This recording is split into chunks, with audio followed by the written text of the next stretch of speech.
the king of Egypt spake to the Hebrew midwives, of which the name of one was Sapphira, and the name of the other was Puah. And he said, when ye do the office of a midwife to the Hebrew women, and see them upon the stools, if it be a son, then shall ye kill him. But if it be a daughter, then she shall live. Notice there's a little problem in this equation. But the midwives, what? Feared God and did not as the king of Egypt commanded them, but saved the men, children alive. So here's the order. Hey, midwives, nurses, come here. What I want you to do is whenever there's a baby boy being born, whatever you got to do, oh, sorry, it was stillborn. Hey, what about we just inject it with some medicine and then it just gets epileptic seizures and then kind of falls by the wayside? Oh, well, sorry. Hey, I don't care how you do it. Just make sure they don't live. Yeah. That's what they said. But thank God the midwives feared God. Amen.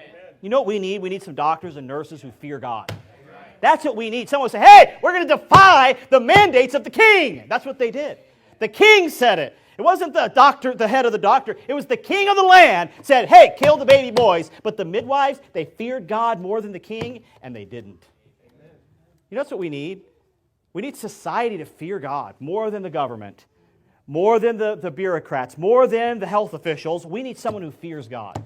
I'm telling you, there's some doctors out there and some nurses out there. They know better, but they don't fear God enough to do anything about it.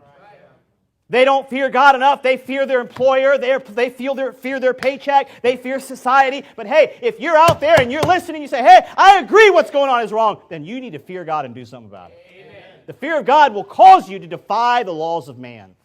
You'll say, you know what? I fear God more than I fear man. That's why the hair on the back of our neck began to stand up and the backbone got a little stiffer in 2019 and 2020 when the government started to reach inside the church building and start to tell us what we can do and what we cannot do and how we can do it and how long we can do it. We kind of buckled up and said, hey, we don't fear the government, we fear God. Amen. And some people got a little upset about it. But that's okay.